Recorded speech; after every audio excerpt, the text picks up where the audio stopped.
So I want to respect everybody's schedule. So let's see. Let's have Port Royal up here, Van. We have Bluffton's up here. We have Hilton Head.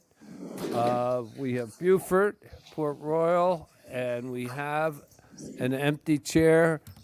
Mr. Steest, would you please join us? Sure. No empty chairs, let's try. No empty chairs allowed. For everyone at the dais has the information, but for those sitting in the public, over there is the agenda, and it's also listed up there. But there's a packet of information that we will be getting to when we get to item number C. So if you want to get, they're all over there. They're stapled together. Okay, we're going to get right into it. I received in the email no nominations for the offices. So, you know, I'm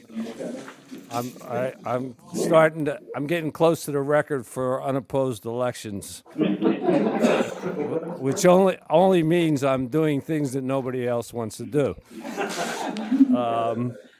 So we'll see if the streak continues. But at any rate, may I have a nomination for chair of Soloco for the coming year?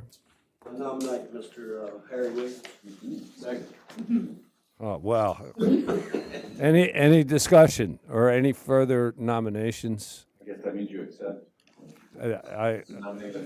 If elected, I will serve. I think that's an original, isn't it? Didn't I say?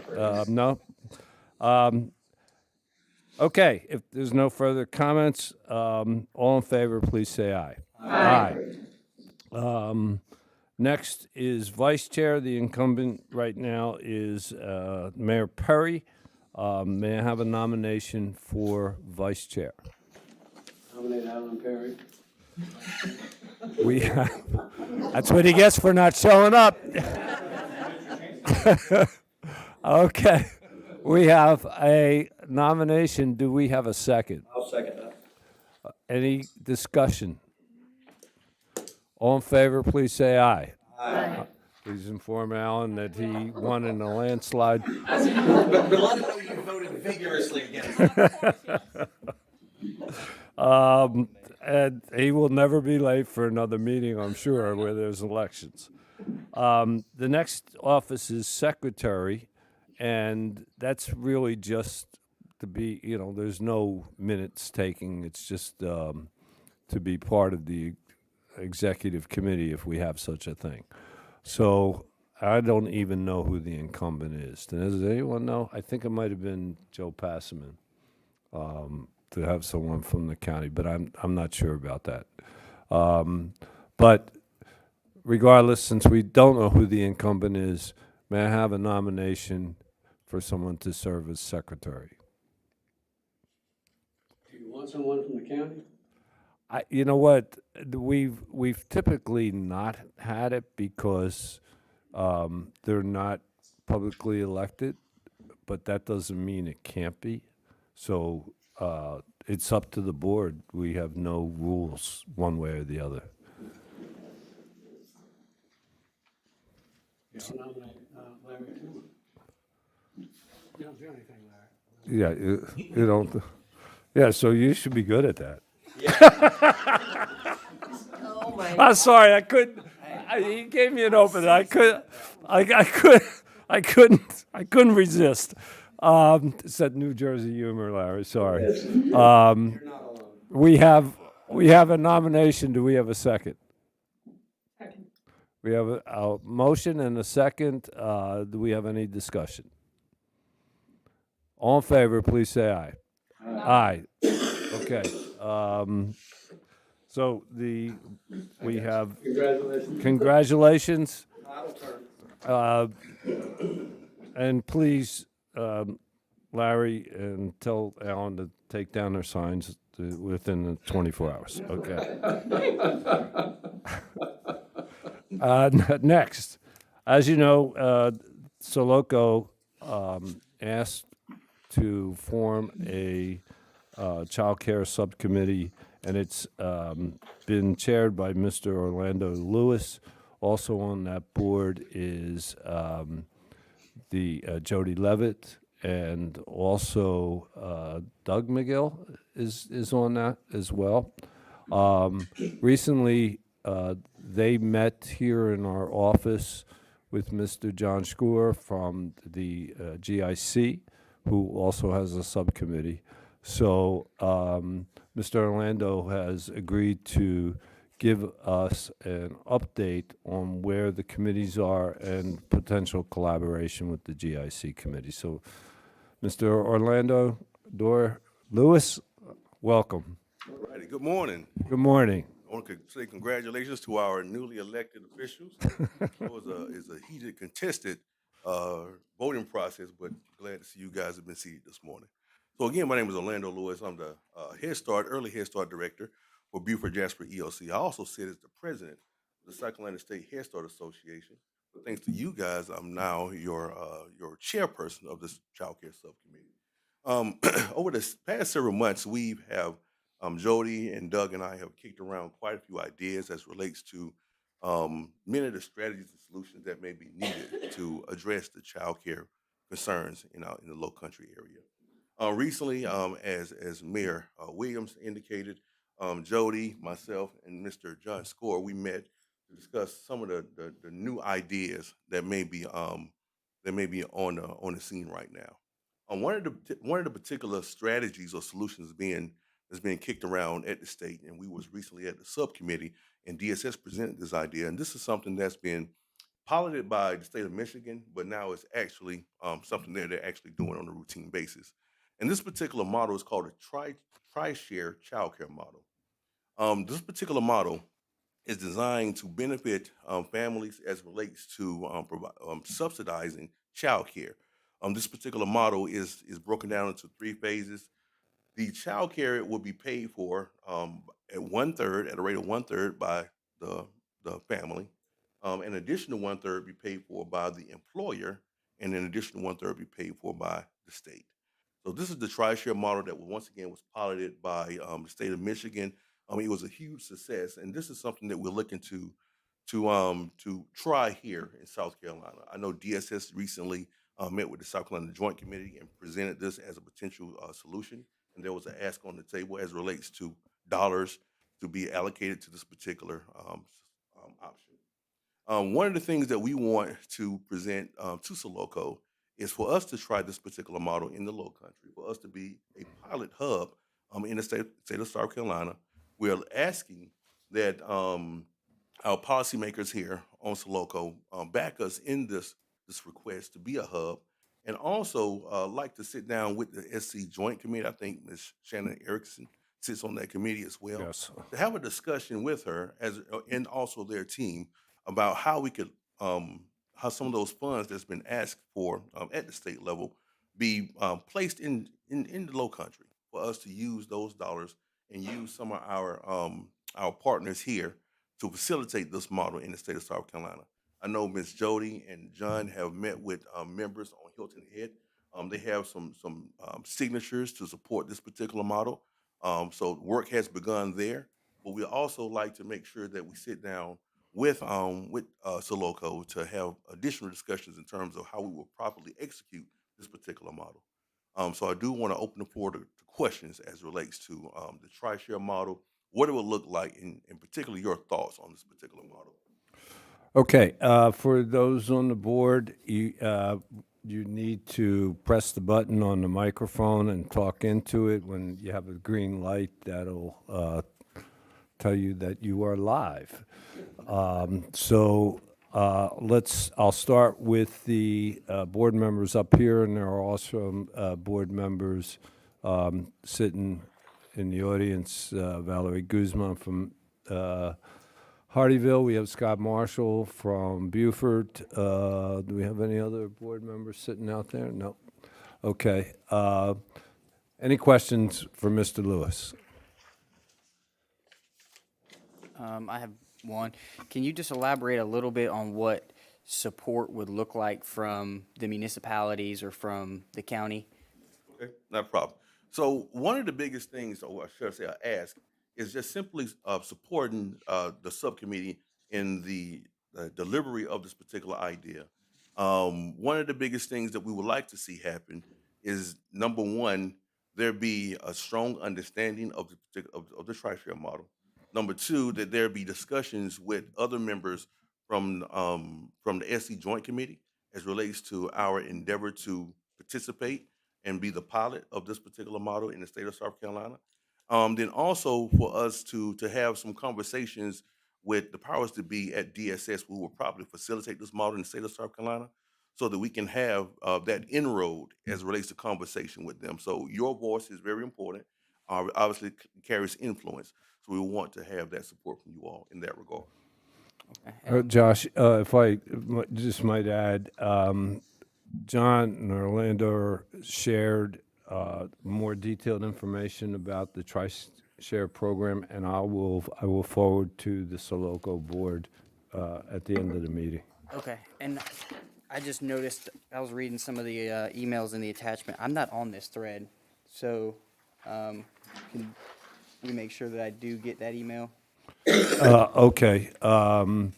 If anyone on the board or in the room is not getting the Soloco information, every board member should be on there, and everyone that's signed up who come to these meetings regularly should be getting like the agendas. And if not, please let me know and give me your email address, and I'll have the clerks make sure they do it. Some of the emails there, Josh, maybe they just sent it to me because a lot of them came in the last couple of days. So I just printed off the content. So I'll go in a little bit more of that when we get to the agenda topics. Thank you. I was going to add just one little follow-up, and I can look this up, forgive my ignorance. But you said Michigan had started this? Well, Michigan piloted it back in 2021. Okay. It has now become an official program within the state. Okay, so there is enough data to support that it's something that has worked? Yes. Okay. Who at the county, or who in the county for this, or the region, I guess I should say, for a pilot program, who's going to be the lead agency on that? Well, we will hope when no one has come forward to execute this particular model. This is something that I know John and GIC have discussed. We do know that there are DSS has toyed around with the concept, and they presented to the South Carolina State Joint Committee on Early Child Education. So one of the things that we would like to see done is that we in the Lowcountry actually facilitate this particular model. So we would have to have a discussion as relates to who will participate in the Lowcountry. So that would be something that we would have to develop. Anyone else from the board? I'd like to invite from the public Mr. John Score, who is chairing the GIC subcommittee, and see, John, if you would like to say a couple of words. Thank you, Mr. Mayor and members of Soloco. I'd like to move from Tri-Share to a more general thought. You all have 25,000 people collectively who are living below the poverty line, and 18,000 people collectively who are living with food insecurity. A way I like to approach things, what are the obstacles that keep people who want to work for a living from doing so?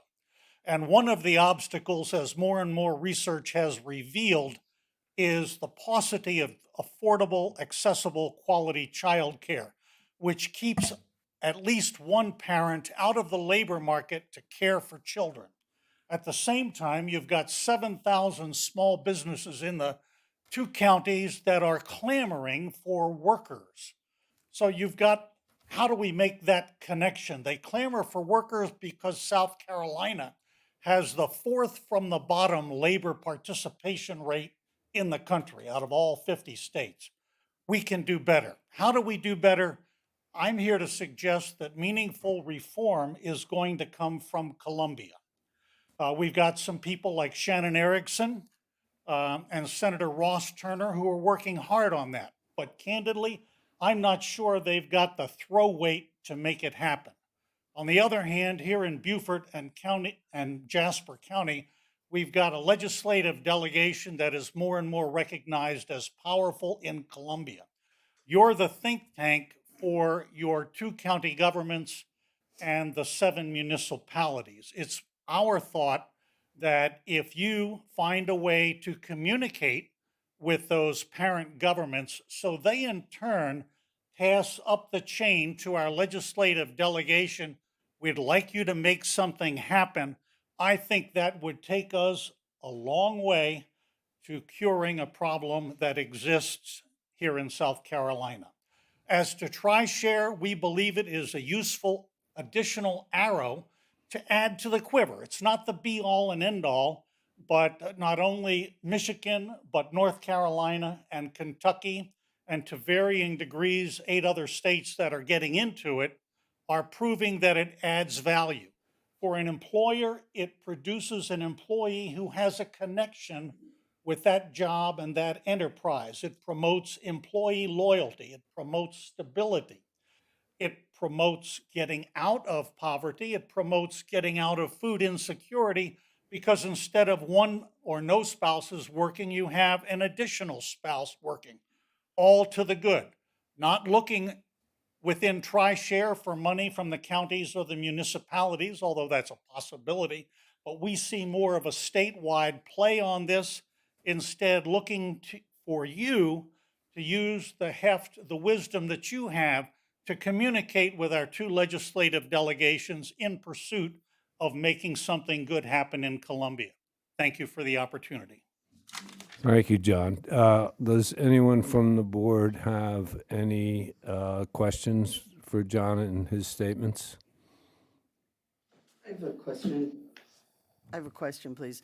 So, since we haven't seen the full TRICARE model, and as a grandparent of someone who pays a fortune in Georgia for childcare, I get it. What is, when they do this, is this in lieu of salary, the employer's contribution? In lieu of salary? Yes. No, in addition. What it works out to, based on the numbers that we're working with on Hilton Head, about 13,000 and change is the real operating cost to have a child in a seat. We're finding parents can afford to pay about half of that, okay? We're thinking in terms of a slightly more constrained model out on Hilton Head. We have a lot of people in the hospitality industry with tight margins. Sure. And so we thought 50, 25, 25, 25. That works out to $1.50 an hour on the employer's part for a 2,000 hour a year employee. That to us seems a very reasonable price to pay to avoid turnover and avoid the cost of having to recruit and train replacement workers. And then does that become taxable income for the person receiving it? You might want to find that out. Yeah, the answer to that is, I don't know. When I took tax at Georgetown Law, my tax professor looked at me when I reported on a case, and he said, "Surely, Mr. Score, you don't mean to say it stands for that." And that's been the history of me in taxation. Well, I do AARP taxes, and I can tell you how it's put in there. It depends if it's taxable income to the recipient, so we just would investigate that. What I do know is that South Carolina and the study group are moving towards making employer expenses paid on behalf of child care tax deductible. Yeah. If I could say, I appreciate what you said because I feel exactly the same way. I'm actually doing the same thing as a grandparent with kids that need to be working more. And it's very expensive. It's really a hardship on us, my wife and I, because we're paying for 3 kids and it's not $600 a month anymore, it's up there and, Right. but it's for just exactly what you just described. And I totally agree with you in order to get these young people back in the workforce where they're needed, not just for the income that they make, but for their sanity as well. Help is needed, you know, and it's not just the ones that are making only $30,000-$40,000 a year. I mean, the people that are making a lot more than that, it's still a struggle. You're absolutely right. And throw on top of that the fact that amongst your constituents are 2,000 public school teachers who deal with the reality that 65% of the children they get through the door at kindergarten, first grade, do not have the developmental skills to begin a life of successful learning. We should flip that number. Let's get 65% of our kids ready to learn. Think of what the improvements would be in the outcomes in our public school system. I have a question. I am an advocate for childcare. I think it's very important that we help our kids to be ready for school, be successful in school, and that we enable parents to work. I think those are laudable goals. My question is, have you seen in your experience or in your research pushback from others, say employees who don't have children, who may have an issue with an employer contributing to something like this? The answer is no, I haven't, largely because we haven't implemented it here in the state. It's potentially there, but I satisfy myself for the moment with the notion that, again, this is just an additional arrow in the quiver, and depending on income levels, the state has other financial assistance availabilities to help people. So it won't help someone who doesn't have a job. It won't help someone who's maybe in a two-person landscaping service. And if we're talking about a BMW or another big corporation, they can probably put on their own in-house child care for their employee. But there is a niche. And as far as I'm concerned, every child, every parent that we can help deserves that help. Wholeheartedly agree. I was just asking the question from an employer standpoint and from a government standpoint. How do, has there been pushback, and if so, how was that There's overcome? certainly the potential for it, but North Carolina and Kentucky and Michigan seem to have found a way to work through, and I'm sure we're smart enough here. Thank you. Yes, please. I think it's a great program. I agree with the questions been asked. The only question I have is outside of this, and I know there's the committee at the state, are they looking at ways to encourage more child cares to open? Because I know one of the biggest issues we had right now is even if we had a program like this, there aren't enough seats for the children that need seats right now. And that's one of the struggles we're having, and one of the reasons, one of the things we're doing, we're putting a child care as part of the program. And I know that's why the hospital's doing it, are they looking at some, when it comes to the regulations or just encouragement to help people open up more facilities? Yes, the answer to that question is yes. That was something that was also discussed at the South Carolina Joint Committee as well. I know that DSS is sending money or have provided grant funds to licensed child care facilities, and I know ABC Quality, which is another division of DSS, they're also doing the same as well for those programs who want to participate in the QRIS rating system as well. So the answer is yes. Also, there's also an additional initiative in place called Palmetto Drive to 5, where they are collecting data on all of the state providers who provide childcare services, and they'll be able to go to one single website to identify which particular entity would best serve their needs within their particular community. So you would simply go in, enter your address, and all of the childcare facilities in your local demographic area will pop up, and then you can choose from there. So there's some other solutions that they're putting in place to make childcare, to find childcare easier in the state of South Carolina.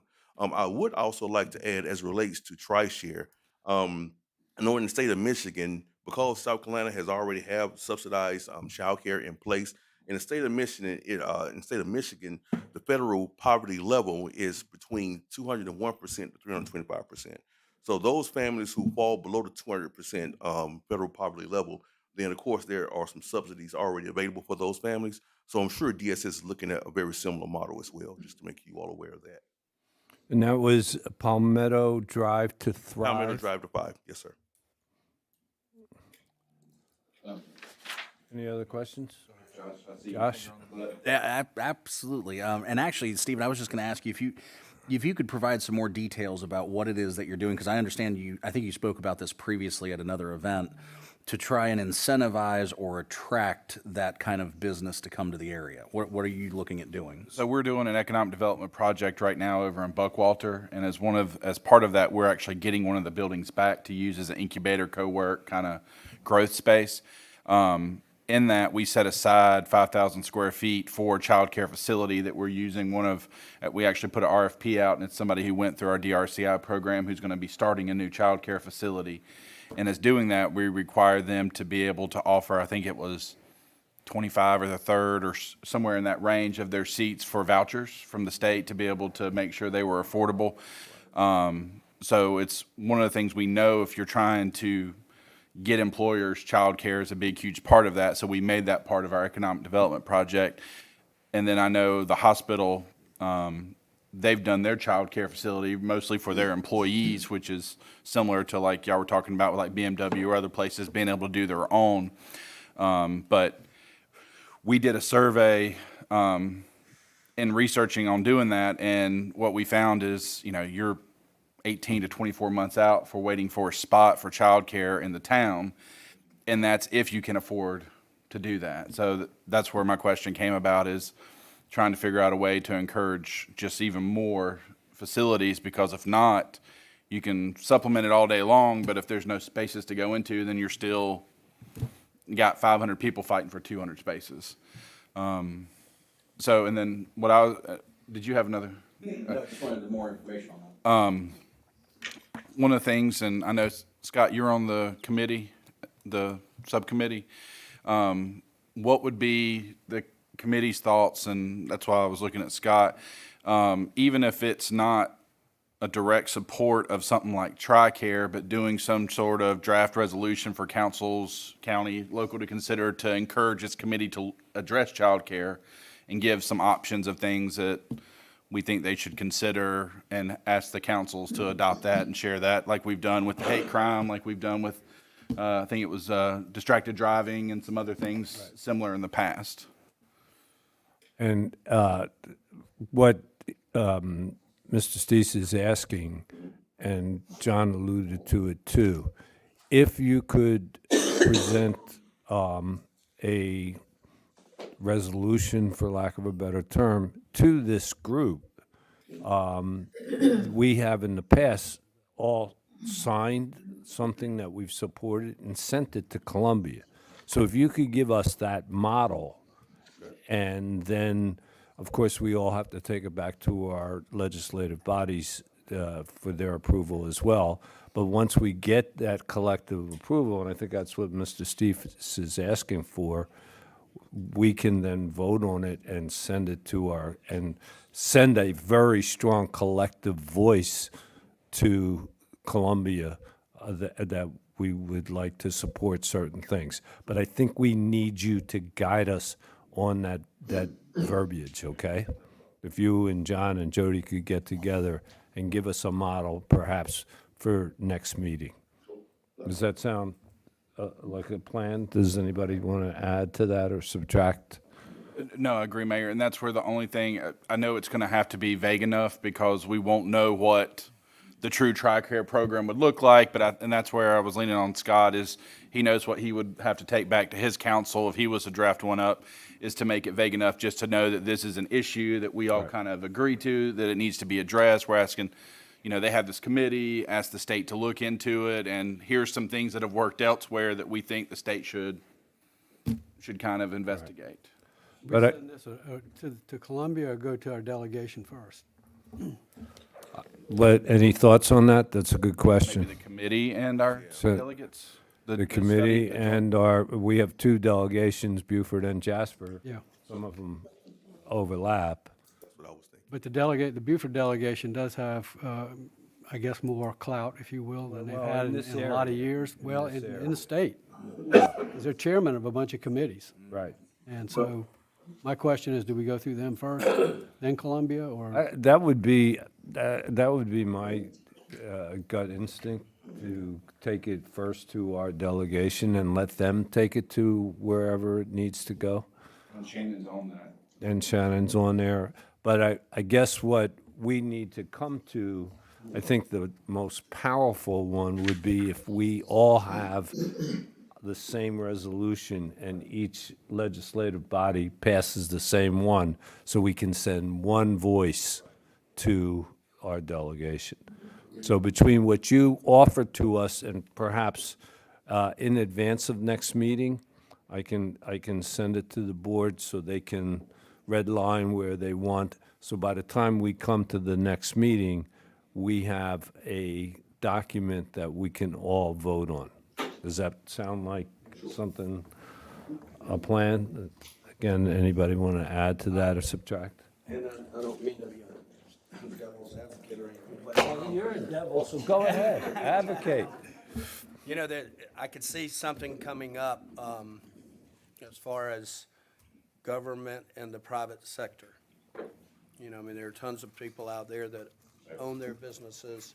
You know, I mean, we've got some little close things with venues and stuff like that that we're starting to hear, you know, some pushback on. And I don't have the answer, and I'm not saying it can't be worked through, but I could almost guarantee that there would be a certain amount of opposition Yes.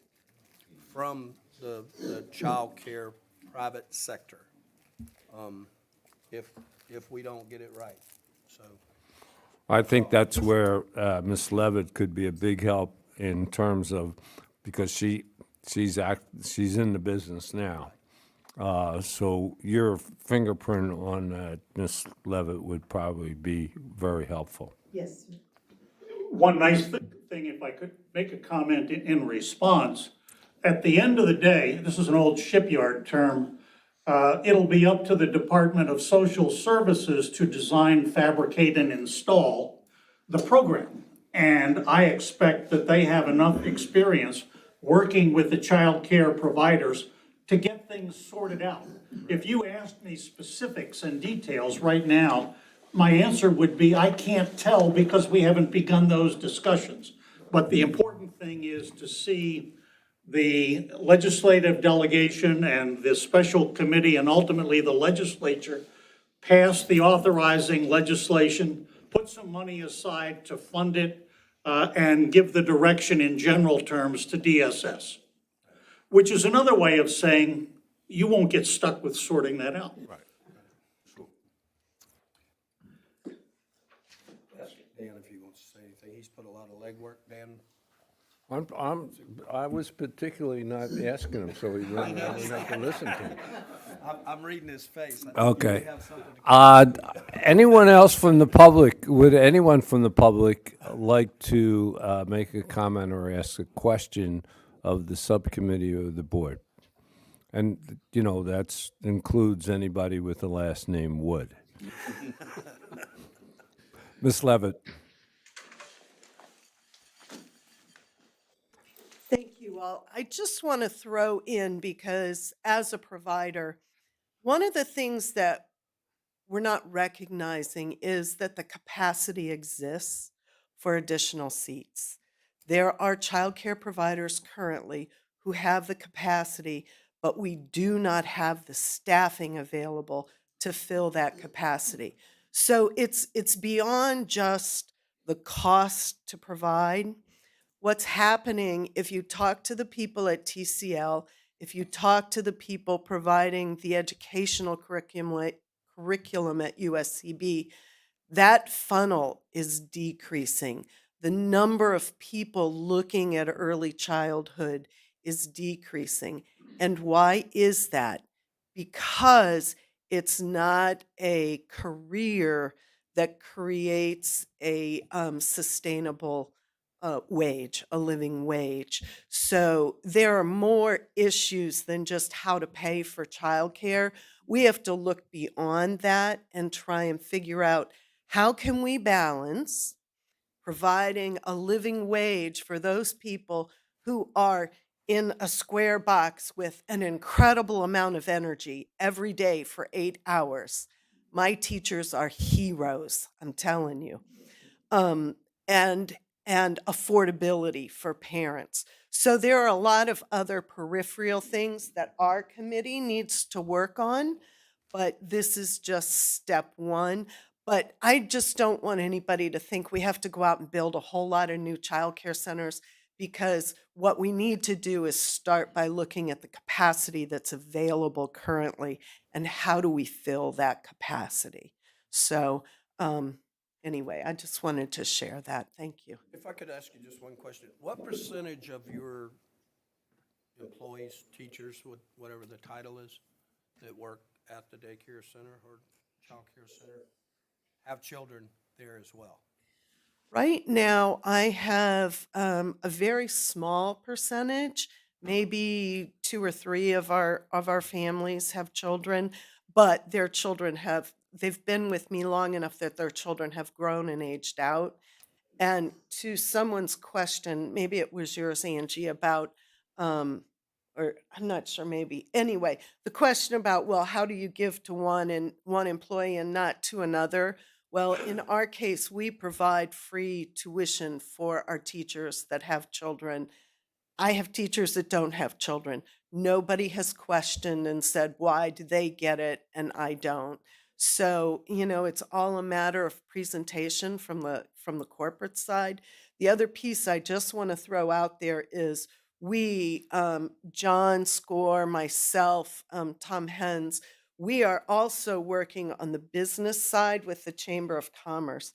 The Hilton Head Chamber of Commerce has prioritized, and I'm going to say early childhood education instead of childcare, as a priority for our community. So has the state of South Carolina. We have met with representatives both from the state chamber and our local chamber, and they're on board with this and other things that we're talking about. So we have that business connection as well to try and pull the whole thing together.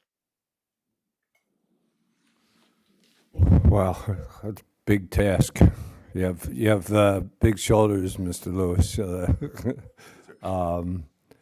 So I guess that's why, because there are so many aspects that we need to come up with. As a former salesman, you always have to be clear what the ask is. This is true. So we want to come up with a collective voice and make sure we send a clear ask. What do we want them to do for us? Yes. And I couldn't even begin to answer that question. Mr. Wood, please come up to because we want 3 minutes, sir. we want to have we want to make sure you're recorded in case we have to prosecute you later. I just want to say thank you again to Jody. I have not had the pleasure of meeting you. Obviously, you're well versed on the topic, and we worked together a little bit, and she was eye-opening to me, showed me what I did not know, and that was one reason I didn't want to be involved on a committee any longer, because you got to put it where it's with people that are capable. The only other thing I would like to bring up, in our when we were working together, obviously you have the profit side and you have the nonprofit side. And the nonprofit side is tasked with fundraising a lot of times, and that's a horrendous task. And so I think we should consider that when you were dealing with an organization that's a nonprofit. The other thing I would only ask is the town of Bluffton, sometimes you have to hit a single before you hit a home run. And we had identified this issue some time ago. And so we've obviously made a movement forward that the town manager has already explained. So the only thing I would encourage all the people sitting at this table is to look at the model that Bluffton's started with and give us your pros and your cons. And we just had to start somewhere. We're not saying we've got the best automobile to drive, but we had to start somewhere. And it doesn't mean that we can't improve what we're doing somewhere down the road. So please take a look at it. Give the town manager your comments, pro or con, one way or the other. I appreciate it. Thank you. I'm used to going and and copy in Bluffton, and so that would be easy for me to do. Hardyville, I'm sorry. Mr. Lewis, any other comments before we go on? Well, there's one last item I would like, not an item, but just FYI for the board. Jody brought up a good point as relates to pay for early childhood providers. And one of the things that the federal government did in October of 24 was they created, well, this is particular and specific to Head Start, but they mandated that by year 2025 that all Head Start programs had to create pay parity between Head Start programs and the school district because they wanted to ensure that it was identified as a career field and that it would be a sustainable wage for those child care providers. So we know that the feds have already begun that process. So that's something that we'll have to definitely take a look at the state level as well and locally.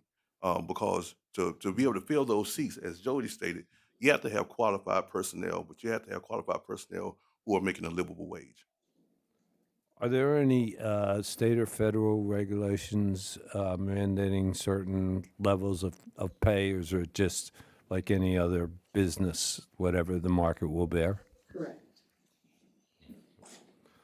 Okay. That's all that I have. Well, thank you very much. We have a lot. I'll just for the town of Hardyville, our council at our retreat yesterday did identify childcare as an objective, and that we would be looking to Soloco to help guide us. Now we'll have a model also from Bluffton to guide us. And I will present, Josh, we should present to council. If you are looking for a pilot volunteer, we'll ask our council if they want to be one of those pilots. And we have 2 council members here, so if they want to be a pilot, we'll let you know. All right. Okay. Next, we have the topics for the 2025 agenda.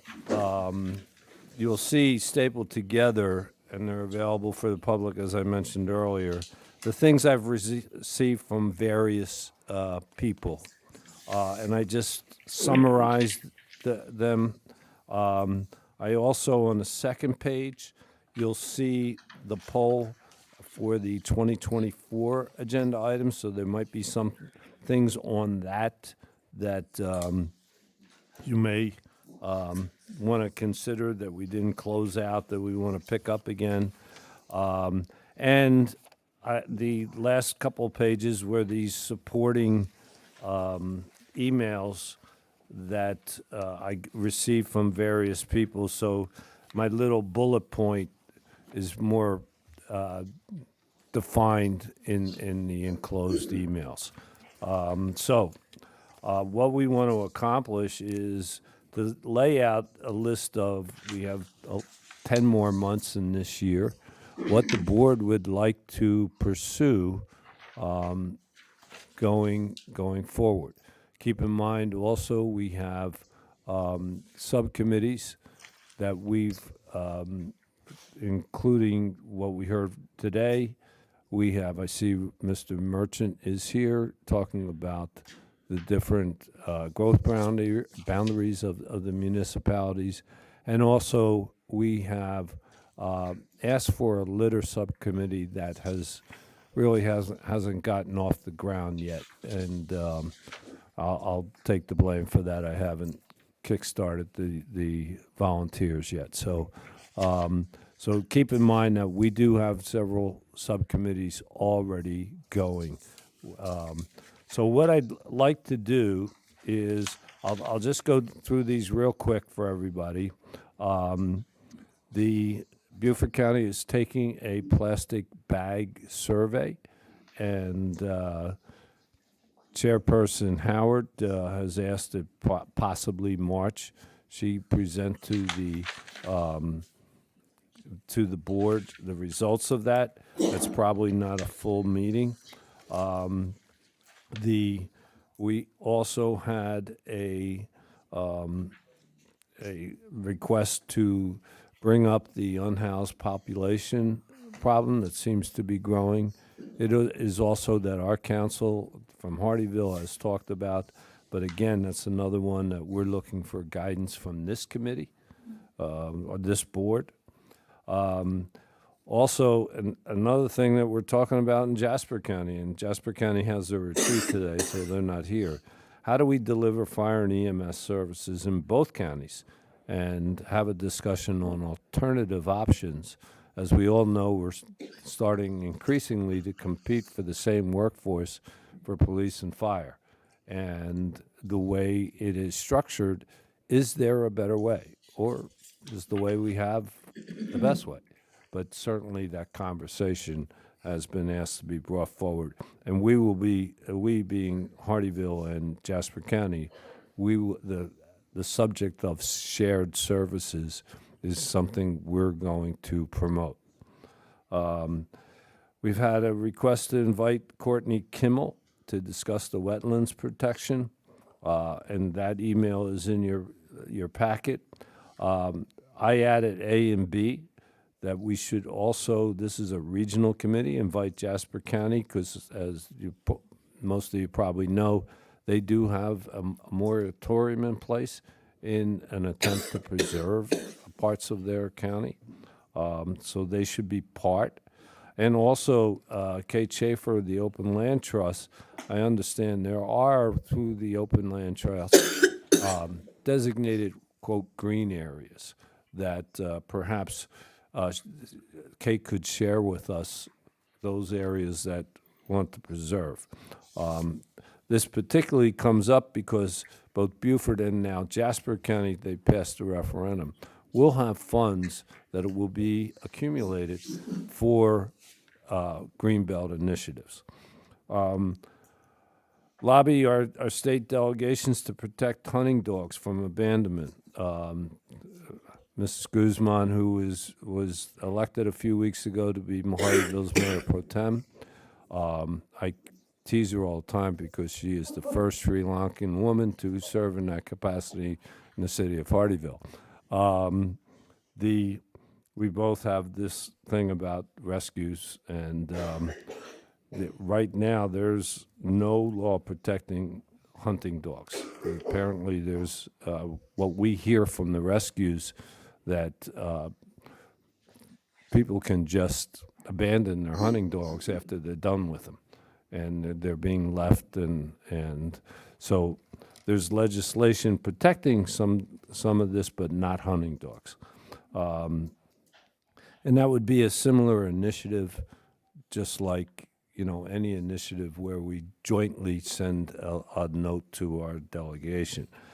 Do we want to analyze the sales referendums in Beaufort and Jasper County? Beaufort failed, as we know, and Jasper passed.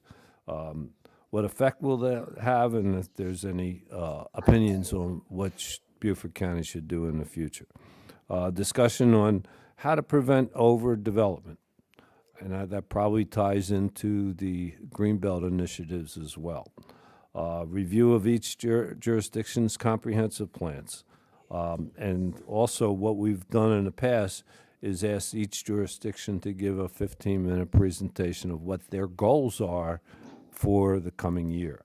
Now, some of them, we did ours yesterday, Jasper County's doing theirs today. I don't know, there's different schedules for different jurisdictions. So those are the recommendations that have been put forward. Now it's up to us as a group to decide what would we like to talk about in the next 10 months. So to kind of frame the discussion, let's start with these suggestions. If anybody wants to comment on either yes or no, or saying the first one should be the last one, any order priority that you want to offer to the board to consider. I'll open it up first to the board members to make any comments or suggestions. I'd start by saying, analyzing our sales tax referendums in Beaufort and Jasper County should be on the top of our list, personally. I think that would be helpful myself. Any other board member have any opinion? What exactly does that mean, analyze?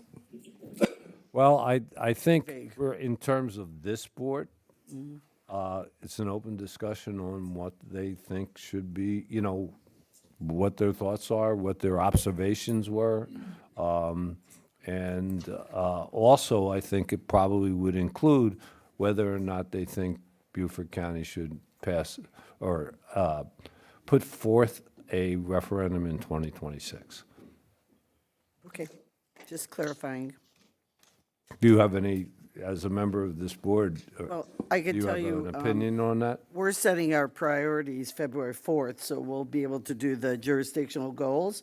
And obviously, the transportation referendum's on the top of our list because we now have a bridge hanging over our head. Got it? So that would be interesting to hear people's perspectives. We're doing a listening tour with constituents. I think it's great to hear perspectives. I know Jasper County passed, which we have lessons learned from that, is all I'm going to say there. And we get it. So I think it would be a good discussion. And it would be good for people who maybe see this when they can't sleep at 2 in the morning, to see the discussion. I watch all these on video at 2 in the morning. It seems like in Beaufort County, every referendum is either transportation or education. So there's both competing interests, so I don't know what's gonna take precedence going forward. Well, we have a third one in there, which is capital projects.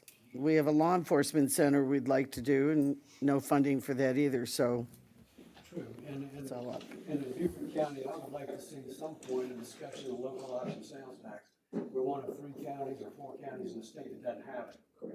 And it's an extra stream of income, not only that, the beauty of it is, it's a win-win for the property owner. Because they get 71% of that money has to go to tax.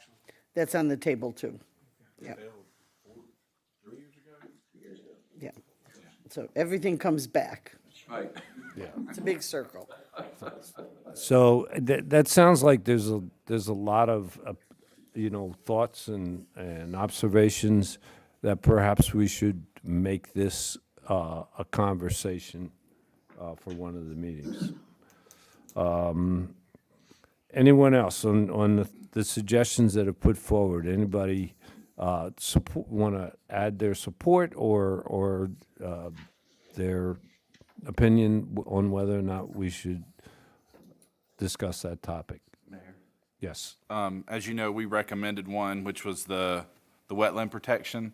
That's one thing that we're doing right now because, for those that don't know, the Supreme Court ruling out there are no more freshwater wetlands. It has to be contiguous to a navigable water source and actually touching. That is a big impact for us, and I assume it's going to be a big impact for others, especially Hardyville, that are a little more inland. So we're actually contracting with somebody to help us draft language on that is defendable in court, because what we've heard from the state legislators is that's not something they see as a priority in this legislative session. And I think the longer that lingers out there, the more risk there is for wetlands to be impacted and lead to more potential flooding and long-term risk for the region. So, again, that's one that I would say I would recommend. I think our council has supported that. They voted on it last month to spend a couple $100,000 to move forward to do that. So that's one I would push. I'll just bring up really quick while we're on that topic. I actually just had a conversation with Representative Erickson about this a couple days ago, and she followed up with SCDS to see if, I guess they met a week ago, and they were providing a summary of what took place in that conversation, and she was going to share that with us whenever it came back. So hopefully we'll see an update on what the state's position is shortly. I know when we talked to ours, there were no pre-filed bills or anything with it, so that's why I made the statement I made. So hopefully they'll decide to do something. Certainly, that the land preservation also in the city of Hardyville is one of the objectives we talked about in our retreat yesterday as well. So I think Hardyville would support that conversation as well. Mr. Mayor, I like the studying how we deliver fire and EMS services, and I'm going to say that's been on the radar of county council for the last 2 years I've been on it, and it's gone nowhere, but that's very important. We have all these fire districts. They all charge something different. They all have to complete their budget with us. It's very confusing, and I think there could be some consolidation possibly. I'm not an expert, but we should look at how to best fund them and best use the expenditures, because I'm not quite sure we're doing that. Yeah, again, speaking to Hardyville, because we had our retreat yesterday, working with Jasper County and discussing shared services and overlaps is something on our council's mind as well. So I think we would support that also. Okay. I'm interested in the study of solutions for regional unhoused population challenge. We recently on the island had a warming shelter, and it was amazing to me the number of folks who were employed with employers like Sea Pines were among the folks who came to the shelter because housing costs have gotten so high that it's difficult to find places to live. So I think that is definitely a challenge that is only going to get worse. And this was put forward by the town of Bluffton. The mayor and the administrator both supported that as well. Buford. And Buford, that's what I meant. I'm I sorry. would say I concur. My wife's a teacher on Hilton Head, and the number of people they have living in vehicles and transient it's growing. We're seeing it in Bluffton and our parks, and I know Scott had mentioned it in the email that he sent. So I think part of the bigger issue is it needs to be regional because none of us have a shelter. I know we're trying to get a warming shelter. None of our churches are stepping up, or private groups or private entities are stepping up. So I think I agree. I agree. And I don't mean to speak for the mayor or council, but I think they would support that as well. And I don't know if there is an identified plan for this discussion aside from what's listed here, but just as a note, I was invited to a conversation tomorrow with Heather Carver. She's the director for 180 Place in Charleston, and the conversation is in regards to homeless diversion and unhoused problem solving. So I'm not sure how that would go, but maybe it'd be of value to have her do a presentation on some of their recent initiatives and the success that they've had in Charleston for this topic. Josh, if you could send me that information, because typically when I set these agendas, I'll ask like today we had Orlando, I'll ask someone to give and lead the discussion as opposed to just opening it up. We'll bring in, like Bluffton suggested, this Courtney Kimmel. But I always try to bring somebody in. So to follow up on your suggestion, if you send me the invitation or her information, I'll invite her to give us a presentation. Okay, I'll do that. Because that seems to be something on everybody's mind. And there's two parts to that. There's the day-to-day unhoused population, but as we all recently dealt with, that unhoused population, when it's 19 degrees outside, we don't have places for them to go temporarily. So that could be an A-B topic. Would you like to see the results of the plastic bag survey? That is something that probably will come up in Beaufort County, and I know that Tab and Alice Howard, they put that topic forward. Probably wouldn't be, Tab, a whole. It would be short. Yeah, it would be short. We could make it part of a multi-part agenda. And I hope everybody takes the survey. It's about 3 minutes, and you'll be surprised what they ask. Can y'all resend the survey out and we'll share it as well? Sure. Or is it still going on? Oh, yeah, it's on until March 1st. Okay. How about if I send it to Harry and he can put it out to everyone? I'll put it out to the board and our mailing list. Do you have it, Harry, or do you need it? I don't think I have it, Tab. Okay, I'll send it to you. Well, I think that will keep us busy for quite a number of months, because some of these topics, like the wetlands protection, that may be more than one meeting. So, Combined with that would be development. right, It's all part of a bigger picture. And where should good growth point. go and what should be protected and Well, and I think that carries into one of the identified priorities that we had from last year, and it's hard to identify and see the identified priorities and then know that all of these didn't get discussed or addressed, and then kind of move those to the wayside and create a new list of priorities. But I would definitely tie in the resiliency and natural disasters, which was identified as a medium priority, to the what seems to be now the prevent overdevelopment. We had, or the county had, a green print plan. I don't know that the full report is out or that the overlay is built into the GIS system, but you could still find the targeted green space areas that came from that study, and then some of the resiliency recommendations. So maybe taking a deeper dive into implementing some of those suggestions from the study would be helpful. But I think that priority could just carry over to into the development conversation. So that conversation definitely got to be more than one meeting.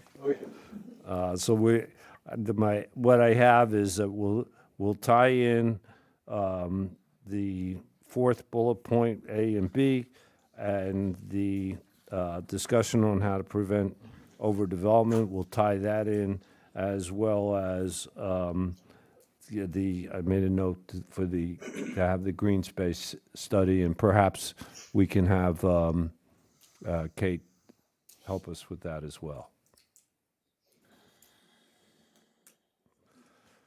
Anyone from the public have any suggestions for our agenda for 2025? Wow. Let's see. Ladies first, please.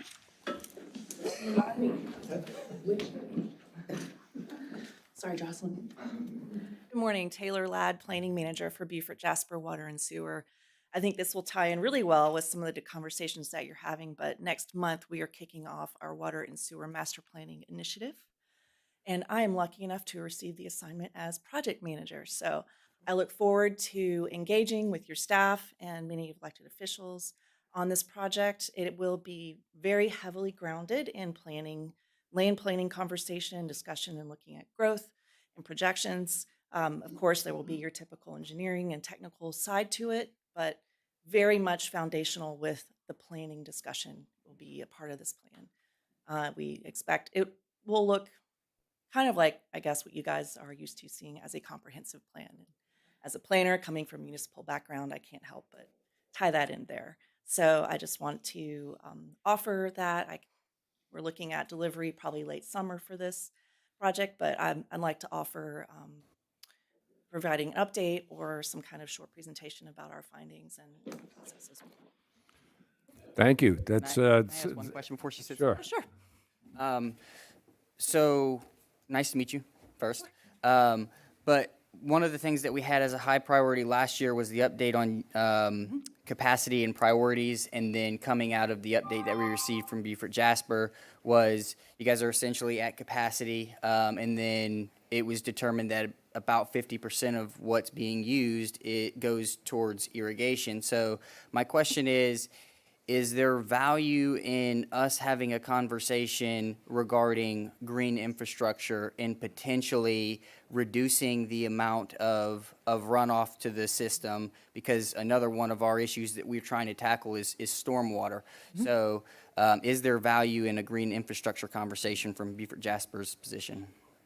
I think that could be a little more in the details than what we're after with this master planning effort. It's more high level, but I can certainly see a recommendation coming out of the master plan would be to go in that direction and looking more closely at a policy to address that kind of green infrastructure. We could address those additional questions when we invite Beaufort Jasper. We did have them in last year, but they went over the capacity issues. Right.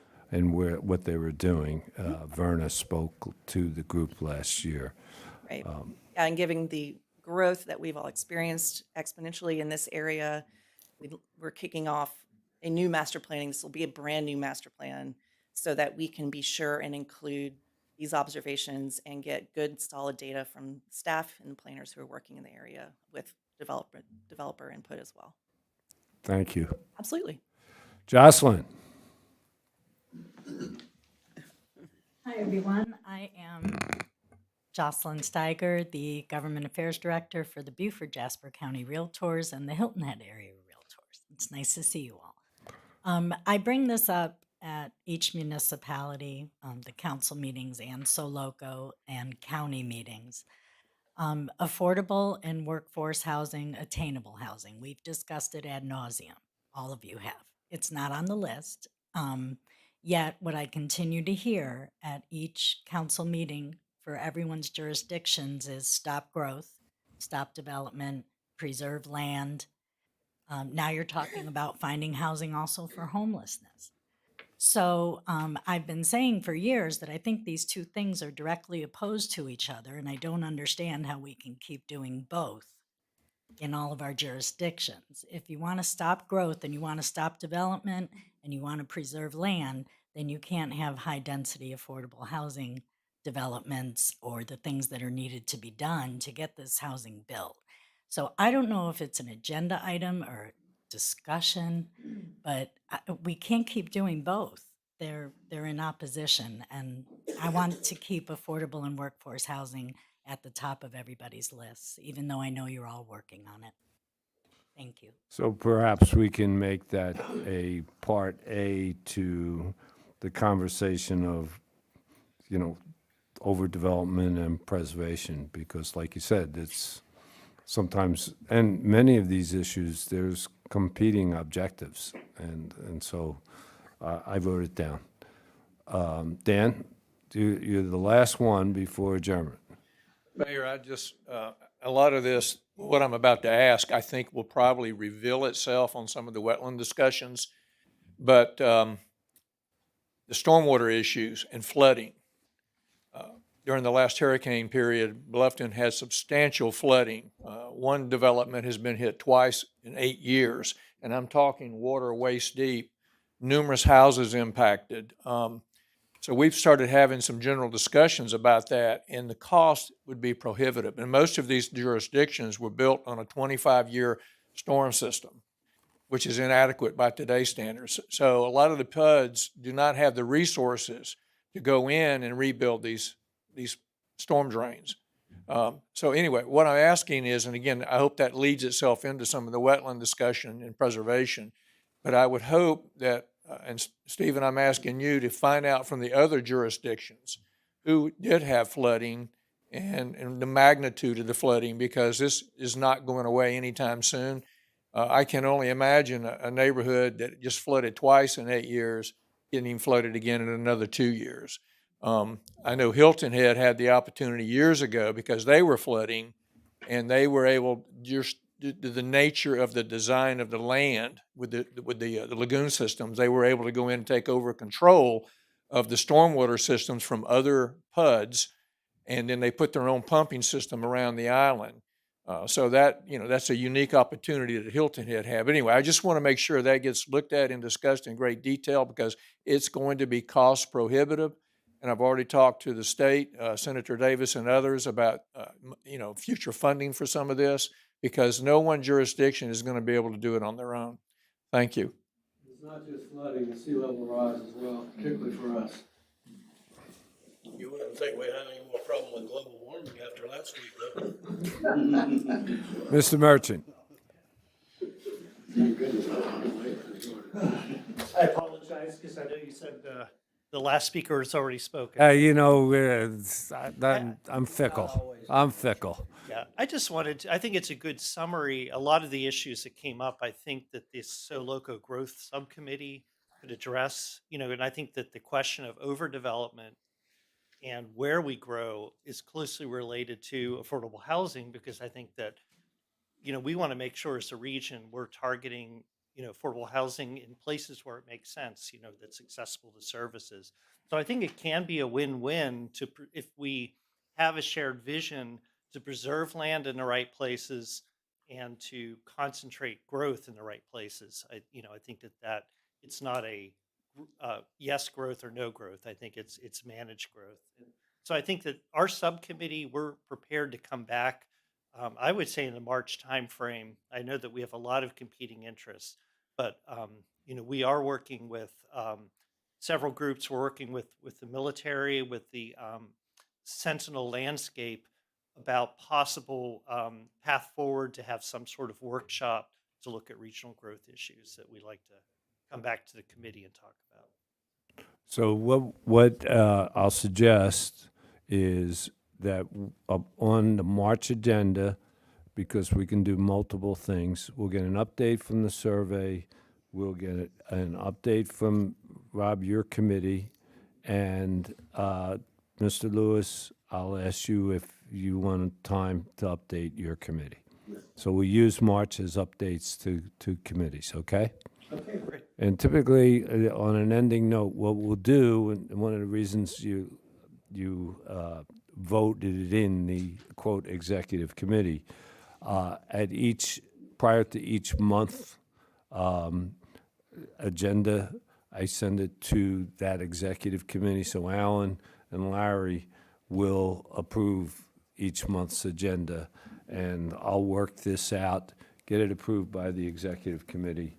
And always what I try to do, like next month, I'll ask if it's okay what you want for March.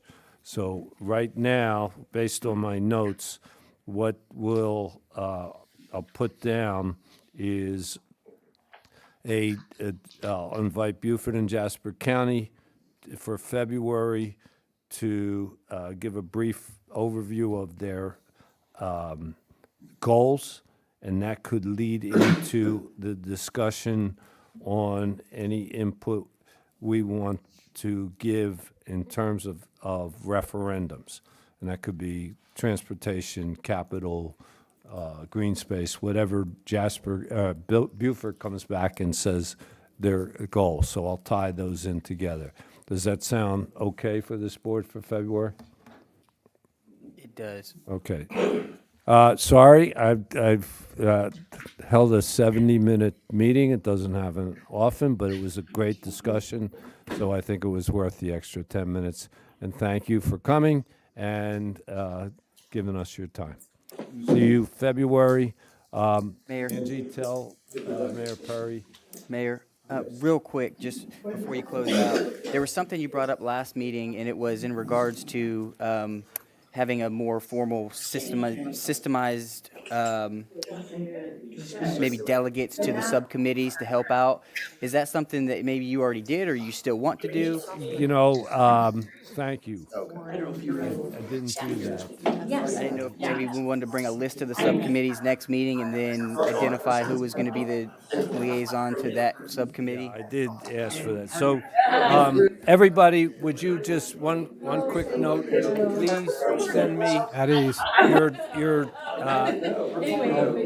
delegation, okay? Like who's the elections, who's the, okay. But if anything's changed, like, we know you're still there, Phil, and your administrator's still there, but your council. And Josh,